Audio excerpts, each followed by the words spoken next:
श्रीगुरुवे नमः।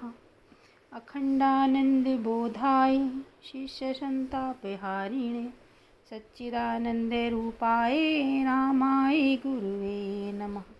ओम शांति शांति शांति ओम। प्रणाम भगवान। पुरुषोत्तम योग स्वामी अखंडानंद सरस्वती जी का दिव्य ग्रंथ और भगवान इसमें श्रीमद् भगवद गीता के 15वें अध्याय की व्याख्या चल रही है भगवान। और मंत्र नंबर है 16। द्वा इमो पुरुषो लोके क्षरः च अक्षरा एव च। यह तो पुरुषोत्तम को पहचानने की एक प्रणाली है, एक तरकीब है कि आप पहले क्षर का विवेक करें, फिर अक्षर का विवेक करें और क्षर अक्षर से विलक्षण पुरुषोत्तम को पहचानें। और पुरुषोत्तम को पहचानने के बाद क्या होगा? स सर्विद भजति माम सर्वभावेन भारत। फिर तो क्षर अक्षर दोनों का पुरुषोत्तम भाव से ही भजन होगा। श्वेताश्वतर उपनिषद में वर्णन है, क्षरम प्रधानम अमृताक्षरम हरः क्षरात्मान शीते देव एकः। कठोपनिषद में आया है, अक्षरात् परतः परः। सबके परे जो अक्षर है उससे परे परमात्मा है। अब जरा क्षर अक्षर शब्द की जो परंपरा है उसके बारे में आपको कुछ मतभेद बताकर फिर उसका जो सिद्धांत है वह सुनाएंगे, क्योंकि मतभेद से वस्तु के निर्णय में सहायता मिलती है। जो लोग समझते हैं कि मतभेद तो आपस में लड़ाई है, आपस में झगड़ा है, उनका समझना गलत है। मतभेद विचार संगी के उत्कर्ष का एक नमूना है। किसी भी वस्तु को हम 6 ढंग से देख सकते हैं। एक द्वैत है, दूसरा द्वैत नहीं, अद्वैत है। दोनों परस्पर विरोधी हो गए, फिर बोले कि द्वैत अद्वैत है, दोनों को मिला दिया बराबर बराबर। बोले कि नहीं, द्वैत गौड़ है, अद्वैत मुख्य है। विशिष्ट अद्वैत है, नहीं जी, द्वैत मुख्य है, अद्वैत गौड़ है। विशुद्ध अद्वैत है।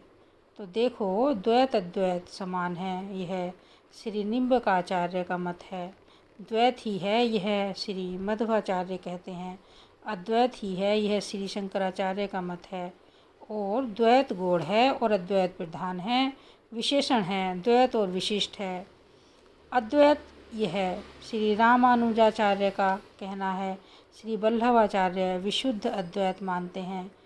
ये एक चीज़ को समझाने का 5 ढंग है और छठा बौद्धों का है।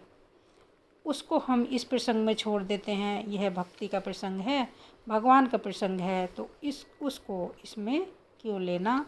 तो क्षर और अक्षर शब्द का अर्थ क्या? श्री शंकराचार्य और श्री रामानुजाचार्य दोनों ने क्षर और अक्षर को उपाधि के रूप में माना है।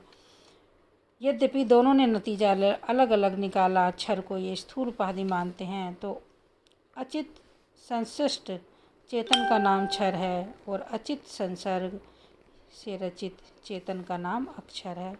दोनों जीवात्मा का वाचक है। बद्ध जीव को क्षर पुरुष कहते हैं और मुक्त जीव को अक्षर पुरुष कहते हैं।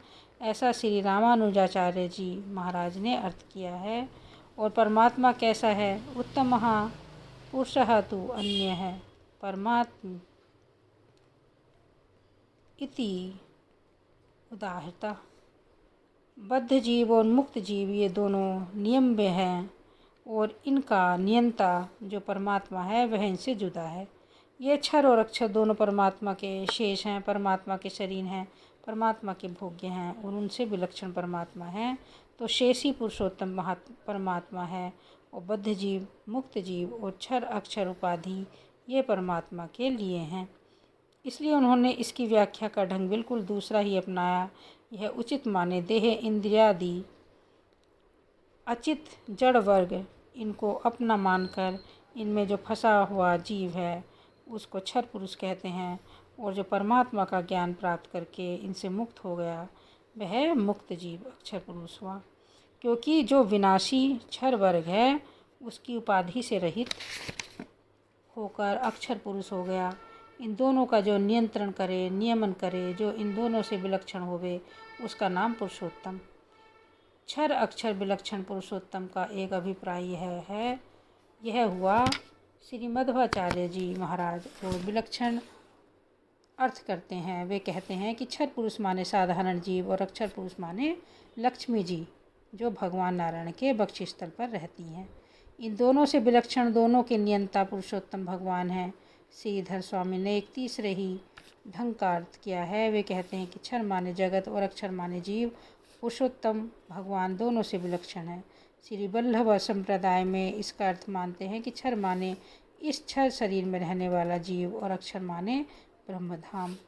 जिस धाम में भगवान रहते हैं वह अक्षर ब्रह्म आत्मक है। वेदांतियों का जो अद्वैत ब्रह्म है वह तो भगवान का धाम है, तो धामात्मक जो ब्रह्म है उसका नाम अक्षर ब्रह्म। अब श्रीमद् भगवद गीता का मंत्र है भगवान 8/21, अव्यक्तः अक्षरः इति उक्तः ताम आहुः परमां गतिम्। ओम शांति शांति शांति। प्रणाम भगवान।